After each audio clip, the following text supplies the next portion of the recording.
നമുക്ക് വളരെ പെട്ടെന്ന് ഒരു 3 മിനിറ്റ് കൊണ്ടൊക്കെ ഉണ്ടാക്കിയെടുക്കാൻ പറ്റുന്ന ഒരു ഈസി ബ്രേക്ക്ഫാസ്റ്റ് റെസിപ്പിയാണ് കാണിക്കുന്നത്. നമുക്കിത് എങ്ങനെ ഉണ്ടാക്കുന്നതെന്ന് നോക്കാം. ഇതിന് വേണ്ടിയിട്ട് ഞാൻ 1 കപ്പ് റവ എടുത്തിട്ടുണ്ട്. ഇതൊരു മിക്സർ ജാറിലേക്ക് നമുക്ക് ഇട്ട് കൊടുക്കാം. ഇതിലേക്ക് 2 ചെറിയ ഉള്ളി ഇട്ട് കൊടുക്കുന്നുണ്ട്.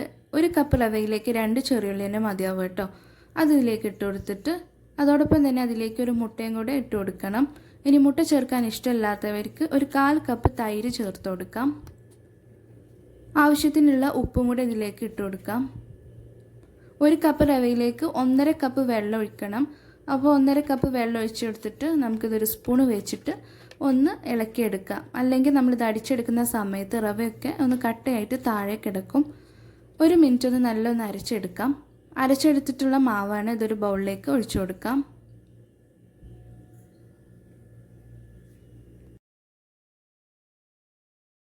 ഈ ഒരു പരുവത്തിൽ വേണം നമുക്കിതിൻ്റെ മാവിരിക്കാൻ. അപ്പോൾ വെള്ളത്തിൻ്റെ അളവൊക്കെ നോക്കിയിട്ട് നമുക്കിത് അരച്ചെടുക്കാം. അല്ലാന്നുണ്ടെങ്കിൽ മാവ് ലൂസായി പോവും.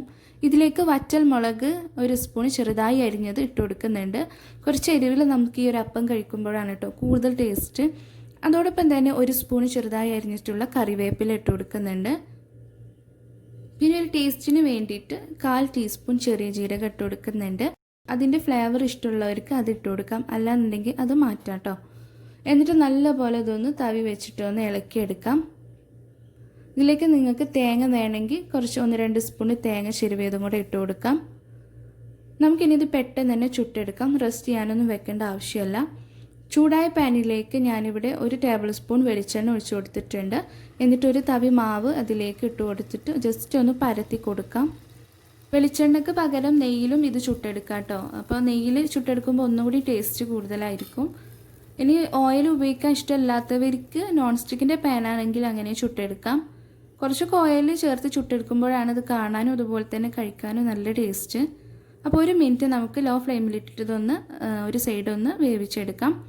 ഒരു സൈഡ് ആയതിനു ശേഷം തിരിച്ചിട്ട് കൊടുത്തിട്ട് മറ്റേ സൈഡ് ഒന്ന് ചുട്ടെടുക്കാം. ഇതിപ്പോൾ 2 സൈഡും ഒന്ന് ആയിട്ടുണ്ട്. അപ്പോൾ ഇതുപോലെ വേണം നമുക്ക് എല്ലാതും ചുട്ടെടുക്കാൻ. ബാക്കി ഇരിക്കുന്നതും ഇതുപോലെ നമുക്ക് ചുട്ടെടുക്കാം.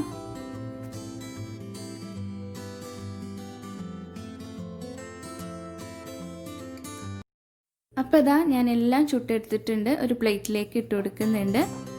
കറികളൊന്നും വേണ്ട കേട്ടോ. അതാണ് ഇതിൻ്റെ പ്രത്യേകത. അല്ലാതെ നല്ല ടേസ്റ്റായിട്ട് നമുക്കിത് കഴിക്കാനായിട്ട് പറ്റും.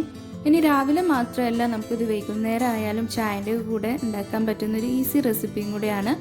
അപ്പോൾ ഈ ഒരു റെസിപ്പി ഇതുവരെ അറിയാത്തവരുണ്ടെന്നുണ്ടെങ്കിൽ ഒന്ന് ഉണ്ടാക്കി നോക്കുക. ഇന്നത്തെ വീഡിയോ ഇഷ്ടപ്പെട്ടിട്ടുണ്ടെങ്കിൽ സബ്സ്ക്രൈബ് ചെയ്യാത്തവർ സബ്സ്ക്രൈബ് ചെയ്യാനൊന്നും മറക്കരുത്.